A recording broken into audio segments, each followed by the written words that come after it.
So I want you to reflect on this. A man who was so educated, he was a highly educated man. He had a prosperous life.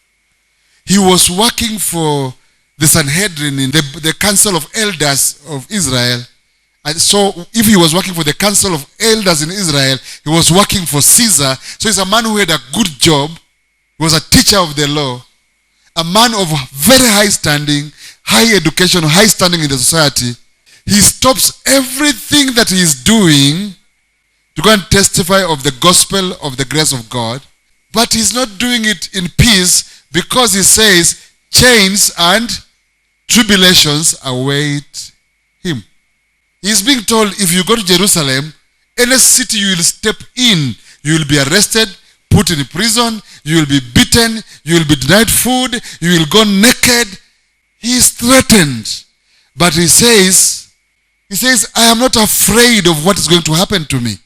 So the question you need to be asking yourself here is, how important is this grace then?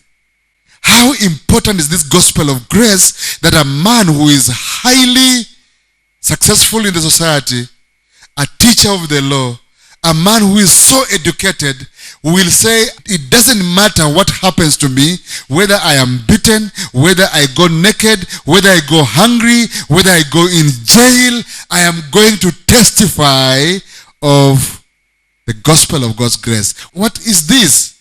The thing that you can only deduce from here is that the gospel of grace is the all-important message that the world needs to hear.